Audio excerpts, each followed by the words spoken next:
Yo, what is going on, everyone? My name is Nick, or The Notorious Fantasy, and in today's video, we're going to be going in-depth into my week number 8 running back start or sit decisions for the 2022 fantasy football season. Inside today's video, I'll be going in-depth into each and every single matchup of week number 8, from Thursday Night Football all the way until Monday Night Football, and I'll be telling you guys whether I believe you should start or sit the running backs in all of those games. But before we could get on into things, I would like to ask that if you guys are new to the channel and you do end up enjoying today's video, that you please make sure to hit that subscribe button down below. And while you're down there, whether you are new to the channel or not, please make sure that you do leave a like on today's video. It would help us out a ton. And if you do want to follow me on Twitter, please do so at NotoriousFNTSY. I would also like to ask that if you guys have any questions about week number 8 that you asked down below in the comment section. I would also like to tell you, I know this was a long intro, that we have opened up a Discord where you guys can talk about fantasy football. I'll be in there answering questions. Make sure you check that out with the link in the video description. So without further ado, let's get into today's week number 8 running back start or sit decisions. We begin with Thursday Night Football, the Baltimore Ravens at the Tampa Bay Buccaneers. In this game, I will keep things simple. So for the Tampa Bay Buccaneers, despite the fact that the team looked like complete and utter horseshit up against the Carolina Panthers last week, I still think you got to roll with Leonard Fournette. It is pretty clear that he is the lead bell cow back on this team. Now, Rachaad White will see some touches in these games, but at the end of the day, Fournette is the guy, and he should be treated as such, as a must-start player every single week. Now, for the Baltimore Ravens, things do get a little bit more difficult. Now, prior to last week's game, about an hour before the game, it seemed pretty clear that you wanted to fire up Kenyon Drake as the lead back on the Baltimore Ravens. Now, obviously, when you're playing any Baltimore Ravens back, there's always the chance that Lamar Jackson vultures the touchdown, scores like 2 touchdowns, and then you're left shit out of luck with your running back not doing too much. But prior to the game, it did come out that Gus Edwards was going to be the lead back on the team, working with the ones. So I completely transitioned during our Sunday live stream prior to the games on Sunday from 11:30 a.m. Eastern Standard Time up until kickoff at 1 p.m. Eastern Standard Time. I told everyone to go with Gus Edwards over Kenyon Drake, and that ended up paying off swimmingly. Gus Edwards was the number 1 back in this game. Now, this week, he goes up against the Buccaneers as the lead back yet again. Now, the Buccaneers defense just got a train ran on them by the Carolina Panthers running backs Chuba Hubbard and Deonta Foreman, so I'm definitely going to be firing up Gus Edwards in this game, but I certainly do like Leonard Fournette over Gus Edwards, and at this point, I do feel very confident that Gus is the guy, and I honestly think that Gus Edwards will continue to see more work going forward as the weeks go on. Without J.K. Dobbins, Gus Edwards is a guy you want to be putting in your lineups, and with that said, Kenyon Drake now kind of fades, not necessarily into irrelevancy, because, you know, this Baltimore Ravens running back core just always seems to get hurt, knock on wood, we don't root for injuries, so Kenyon Drake is still definitely rosterable, but not a guy I would be starting this week up against the Bucs defense. Now we move to the game in London, the Denver Broncos at the Jacksonville Jaguars. Now, the Jaguars yesterday made a trade to trade away running back James Robinson to the New York Jumbo Jets in exchange for a late round draft pick. And now Travis Etienne is locked in as the clear number 1 back. Now, last week, it was pretty clear that James Robinson has fallen completely out of favor in this offense, that Travis Etienne was the clear number 1 running back on this team, despite the fact that Travis Etienne struggled early on in the season. And that game indicated to me that, you know what, even if James Robinson realistically was still here, I didn't necessarily think he was going to get traded to the Jets, that I was just done with James Robinson. I was almost on the brink of telling everyone to drop James Robinson and just fire up Travis Etienne every single game. Etienne has looked incredible over the last couple of weeks when he has been given the opportunity to be the guy. Now, this week, he does get the Denver Broncos, and this Broncos defense is incredibly tough. They are the sole bright spot on this team. The offense looks like fucking dog shit, but the defense looks amazing. Even with that said, though, now with James Robinson gone, we are going to see a hefty workload out of Travis Etienne, and I definitely want to fire him up in this game. Now, we have seen his second string running back now because James Robinson is gone. JaMycal Hasty have some solid performances, but do I really want to buy into JaMycal Hasty The answer is no. So JaMychal Hasty is best left on the bench. For the Denver Broncos, the Broncos country less rad. It's pretty uncertain right now who the starting quarterback is going to be on Sunday morning for this team in London. Is it going to be Rippon or is it going to be Russell Wilson? At the end of the day, I don't think that really changes much for this running back core. Mike Boone, Melvin Gordon, and Latavius Murray were in a trio, a triple-headed running back by committee room. Now Mike Boone is hurt, so now it's a double-headed dragon running back by committee with Melvin Gordon and Latavius Murray. If you had a gun to my head and asked Nick who's going to score more points this week, I would say Melvin Gordon III, but at the end of the day, I'm not overwhelmingly confident in that, and both of these guys should be on the bench unless magically this week the Denver Broncos figure shit out. I don't think either of them are going to be players that you really want to be starting in most scenarios. I know the Jaguars just ran a train on them by Saquon Barkley, but I still don't feel comfortable playing either of these Denver Broncos running backs. Now we move into the regular Sunday slate, beginning with the Carolina Panthers at the Atlanta Falcons. In this spot, I like both of the Panthers running backs. Now, Chuba Hubbard did end up getting hurt in that game up against the Tampa Bay Buccaneers, but it was reported by Adam Schefter that if that was a serious game, and obviously every game is serious, but if this was a game that was competitive where, hey, maybe the Bucs might win this game and where the Bucs aren't getting the dog shit beat out of them, then maybe we end up seeing Chuba Hubbard return. Like, he was healthy enough to have returned in the game, but they said, you know what? Let's just be safe. We're already winning by a zillion points. Let's just keep him out of the game. So that is very promising to me that Chuba Hubbard will be good to go on Sunday. Now, is he guaranteed to be the quote-unquote starting running back of the team this week? I don't necessarily think so. I think they are going to use both running backs. Personally, based upon what I saw on Sunday, I do think Donta Foreman is the better running back out of the two, but I think both of them are start-worthy up against a not-so-hot Falcons defense. Again, I would lean with Foreman, though, over Hubbard if you had both of them, and realistically, you probably don't want to start both of them if they're on your team, if they're on the same exact team. For the Atlanta Falcons, Tyler Algier and Caleb Huntley have both looked kind of decent in Cordero Patterson's absence, but at the end of the day, do I really want to start either of them? The answer is no. Next up, we move to the Chicago Bears at the Dallas Cowboys, and in this spot, I like three running backs. Ezekiel Elliott for the Dallas Cowboys has really started to not only put on more weight, because he definitely looks fatter, but he has also started to put on a lot better of showings for this Dallas Cowboys team. It appears that the team, even with Dak Prescott, wants to be very conservative. They don't just want to have Dak Prescott throw the ball 40 plus times a game in order to win.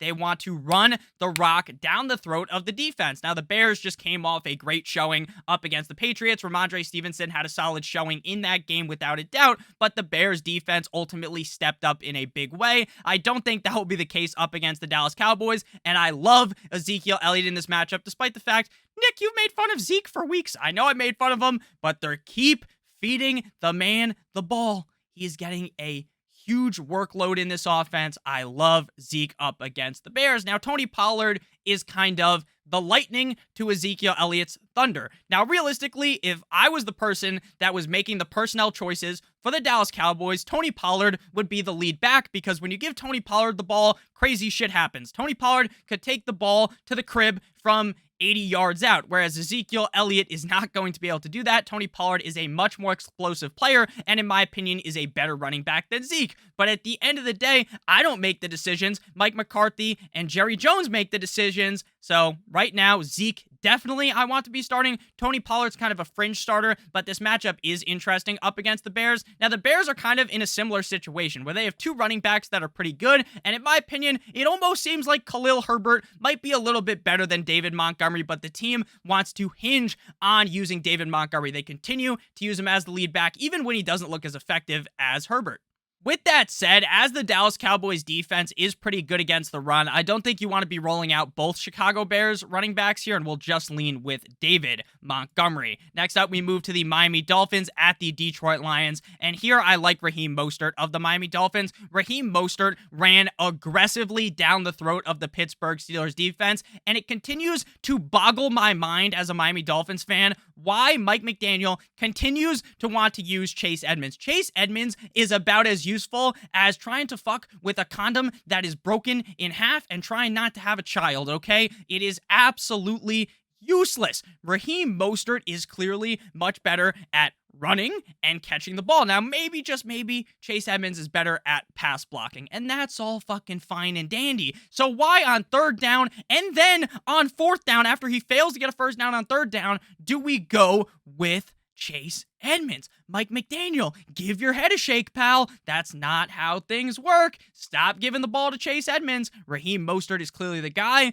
And if Edmonds keeps fucking up more, like Edmonds is dropping passes, he's doing all types of bad things, he's going to be gone, pal. And not actually gone because they're not going to cut him, but he's not going to see as much work, I think, going forward. And Raheem Mostert is very clearly the guy. We saw it a couple of weeks ago with that 100-plus yard rushing performance, and we also saw it last week up against the Steelers. And this Lions defense is laughably bad, so I think Raheem Mostert should have a good game. DeAndre Swift, please, baby, come back.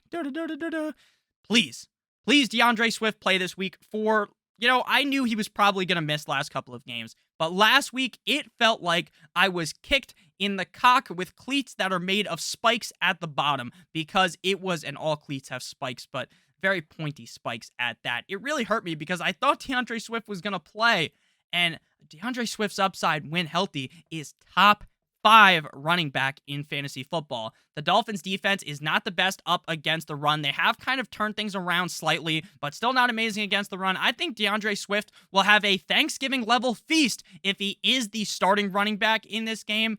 Again, we got to assume that he's healthy, and I hope he is, because if he misses again this week, then we have a big issue at our hands with DeAndre Swift. Now, Jamal with 2A's Williams is also a running back that even with DeAndre Swift healthy, you could kind of talk yourself into playing him because the touchdown upside that he has, as well as the fact that Dan Campbell just kind of likes to spell DeAndre Swift with him. Like, they'll be knocking on the goal line. Swift just ran for 7,000 yards, and then they're on the goal line, knock, knock, and then Jamal Williams scores a touchdown. It's super fucking annoying, but you could consider starting Jamal Williams when DeAndre Swift starts. But if DeAndre Swift somehow misses, Jamal Williams is a must-start player, even though he did not perform well last week. 2 bad games in a row for the Lions offense. Next up, we move to the Arizona Cardinals going up against the Minnesota Vikings in Minnesota. But before we break this game down at the running back position, I would like to give you guys a quick word for our friends and our sponsor over at BetMGM, and they have an NBA no-brainer offer for you. If you are brand new to BetMGM and you click on the link in the video description or in the pinned comment down below, and you place a $10 pre-game moneyline bet on any team in the NBA, if a three-pointer is hit tonight, then you'll receive $200 in free bets. Your bet doesn't even have to win. You don't even have to hit on the moneyline bet that you place tonight. As long as the three-pointer is made in the NBA tonight, you will receive $200 in free bets. Now, I know what you might be thinking, Nick, I don't really watch the NBA. Well, that's okay, because when you get your free bets, you can bet them all on the NFL. Now, you might also like the NBA. That's cool. You can bet it on any sport after that. But again, remember, they have to be a new user to BetMGM. You have to click on the link down below in the video description or in the pinned comment. You have to bet a pre-game moneyline bet of $10, and you'll receive $200 in free bets if a three-pointer is made tonight in the NBA, which is guaranteed to happen. So please make sure you guys check out that offer down below in the comment section, the pinned comment, or in the video description. So back on into things, we got the Arizona Cardinals at the Minnesota Vikings, and Eno Benjamin cooked up an excellent chef's kiss magnifique performance up against the New Orleans Saints on Thursday Night Football. Finally, we got a Thursday night game that was relatively interesting. The shot of that game was when the Cardinals guy, I forgot who it was, picked Andy Dalton off, and he fucking jumped into the end zone, and you could just see Andy Dalton, like, turn around, and as Andy Dalton's turning around, the guy is midair Superman flying into the end zone. It is an awesome gif. If you have not seen it, look it up. It is very, very funny. Eno Benjamin had an excellent performance in that game. James Conner, when healthy, has not performed very well, and I wouldn't be shocked that even if James Conner plays on Sunday up against the Vikings, if he is not the lead back on the team and Eno Benjamin is, if James Conner is healthy, then I'm definitely monitoring this situation, but I wouldn't even be surprised if James Conner missed on Sunday and Eno Benjamin was the guy. I definitely want to start him up against the Vikings. Dalvin Cook is a must-start running back every single week. We don't even have to get too much into it because of how talented the guy is. He has definitely had ups and downs this season, and we're not just going to kind of jump past that, right? I will acknowledge that he hasn't been uber consistent this season, but he is still the clear lead back on the Vikings. Madison does not do much for him unless, obviously, Dalvin Cook gets hurt, knock on wood. Then Madison's a great play, but right now, Dalvin Cook is the guy, and I'm going to continue to start him with confidence, again, even though he's had some spotty performances thus far this season. Next up, we move to the turn your volume down, the Las Vegas Raiders going up against the New Orleans Saints in New Orleans. Josh Jacobs has completely taken over fantasy football. If you drafted Josh Jacobs, you are probably fucking bitch slapping your opponent like Will Smith slapped Chris Rock. You are legitimately beating the ever-living shit out of people because Josh Jacobs has been on an absolute tear. He takes the defense's asshole every week and rips them a brand new one. It is honestly astonishing how good Josh Jacobs has looked. Now, I was someone who wasn't the biggest Josh Jacobs fan going into the season because I thought that Josh McDaniels was going to implement a running back by committee in Las Vegas, which he did to start the season, but Josh Jacobs just took over. Josh Jacobs has been so impressive. He is just dogging defenses week in, week out. This guy absolutely took over up against the Houston Texans defense. I love Jacobs this week. Up against the Saints, we just saw, Benjamin, who I just talked about, have an excellent performance up against them last week. Alvin Kamara's a must-start running back every single week as well. Things didn't start off the season so great. It does seem like the Red Rifle, Andy Dalton, will be under center yet again. And even with the trials and tribulations of Taysom Hill scoring a million touchdowns, Taysom Hill vulturing points from Alvin Kamara has still been uber successful. Andy Dalton loves dumping the rock off to Mr. Alvin Kamara, and up against this Raiders defense that has not been great this season, I love Kamara. Again, for the Raiders, they really have dismantled this running back by committee. Josh Jacobs is the guy. He's him for the Las Vegas Raiders, so I'm not starting Brandon Bolden. Then Mark Ingram is just a handcuff. He is sitting on my bench as well. Next up, we move to the New England Deflatriots, the Patriots, at the New York Jumbo Jets. And we're in week 8.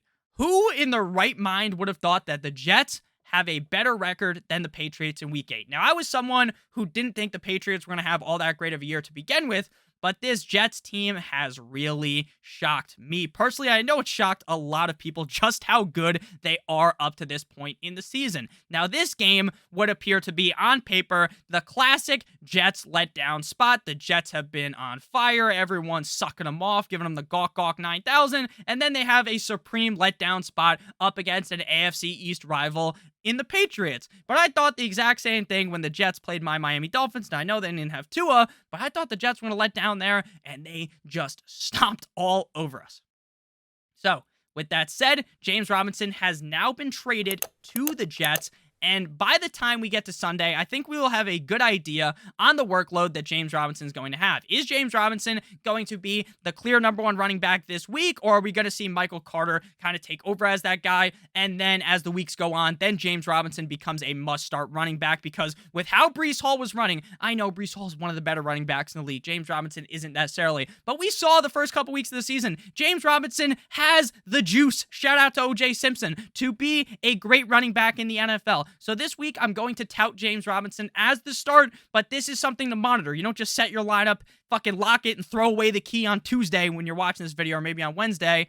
Make sure that you monitor this situation, but right now, I trust James Robinson, and I'm going to sit down Michael Carter, but if we hear something different going into Sunday, like, oh, they're going to use Carter more, then we'll play Carter. Obviously, it's a situation where it's not just locked in on Tuesday. We have information that we can gather all the way up until kickoff. So then, Ramondre Stevenson for the Patriots. Damian Harris came back, and a lot of people kind of got their panties in a bunch. They got real worried about Ramondre Stevenson. People really started to be like, oh my gosh, Damian Harris is the guy, blah, blah, blah. They tried talking themselves into him, and then that obviously does not end up working out. Now, Harris didn't see a crazy workload, so could Harris work in even more this week against the Jets? Definitely. I won't disagree with that, but I still think right now, based upon what we know, Stevenson is the guy. He does look a lot better than Harris, but that doesn't mean that 3 weeks from now, Harris and Stevenson can't both kind of work together as running backs that you want to start in fantasy football. And again, we want to monitor the situation with Michael Carter. Next up, we move to the Pittsburgh Steelers at the Philadelphia Eagles. Najee Harris is the most boring running back in the NFL. Daniel fucking Jones, Danny Dimes, has more rushing yards than Najee Harris. Najee Harris looks bad, but they keep giving him the ball. Now, could Jaylen Warren ever take over for him? I'm just not too sure because Mike Tomlin really wants to use the bell cow running back. That's why Le'Veon Bell was so good, why James Conner was so good, and why Najee Harris was so good last year. Now, Najee Harris is probably never going to have that huge blow-up game where he puts your team on his back, but he is not safe. Like, he's not a safe running back, but he's also never going to really let you down and put up a huge dud because of just how many carries he gets every single game. So I'm fine starting Najee Harris, but he's not a guy that I'm banging the drum for. Miles Sanders has been up and down kind of this season, but he's definitely been a little bit more consistent than I thought he was. He's clearly the number one back on the team. They have Boston Scott. They have Kenny Gainwell, Kenny G, the sacks man himself, but they still want to use Miles Sanders as the guy. Obviously, like we talked about with Lamar Jackson a little bit earlier, Miles Sanders is always in danger of the fact that Jalen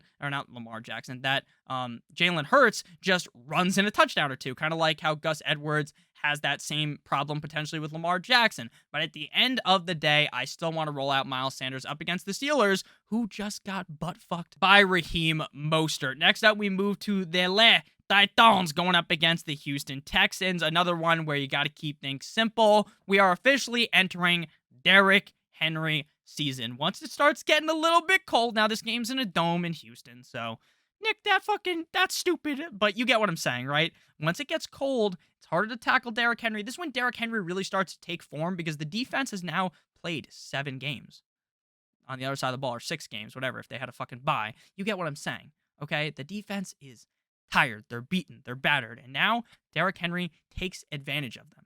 Derrick Henry is going to run all over the Texans. We just saw Josh Jacobs stick his fucking dick directly in the asshole of the Texans' run defense. The Texans' run defense cannot stop anyone. And they will have a big issue this week stopping Mr. Tractorcito, Derrick Henry, who is going to absolutely obliterate the Houston Texans defense.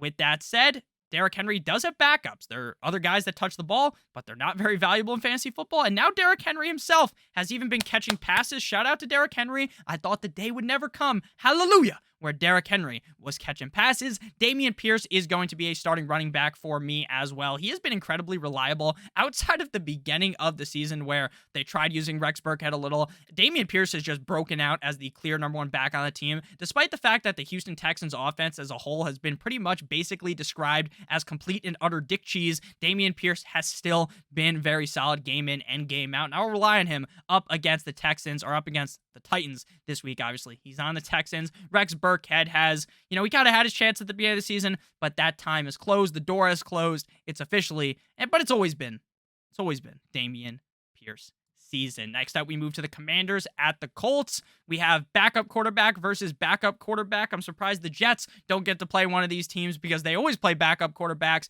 but we got Mr. Taylor Heineke versus Texas is back. We're back. Sam Ehlinger.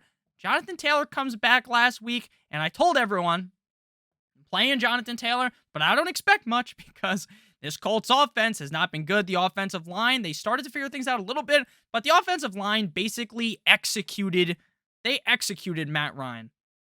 It was basically like a Ned Stark level execution for Matt Ryan. The offensive line folds like a table in Buffalo that the fans drunkenly jump through. It is bad.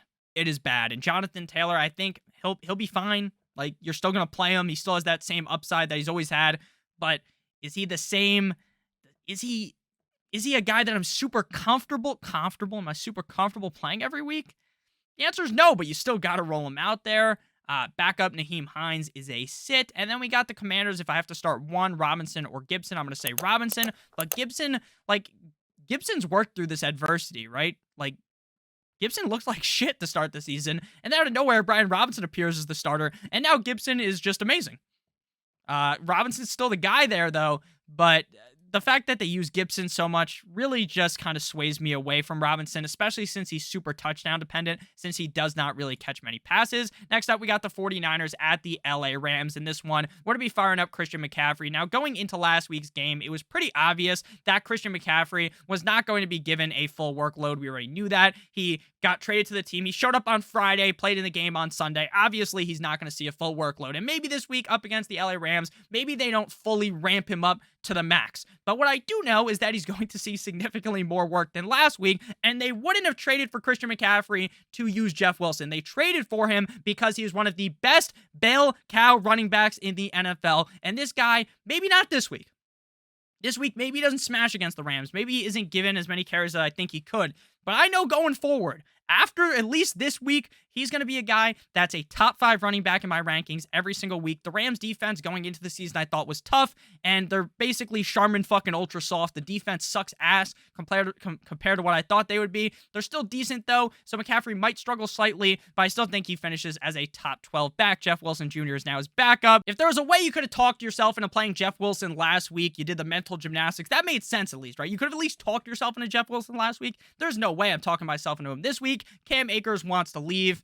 We'll see what happens with that. Darrell Henderson now the starting running back. The 49ers defense looks strong. I'm not playing Darrell Henderson. I'm not playing Malcolm Brown either. Next up, we got the Giants up against the Seahawks. Saquon Barkley's a must starter every single week. You could fucking make this guy blind like Stevie Wonder, and Saquon Barkley would still run for 100+ yards a game. This guy's just unstoppable. Brian Daboll's offense has unleashed the old version of Saquon Barkley from a couple of years ago. The Seahawks defense, you smell that? It's the Seahawks defense. It smells like absolute ass cheeks through the screen. So I love Saquon Barkley in this spot. Kenneth Walker III continues to put up big performances. I loved this picture Kenneth Walker put on Twitter.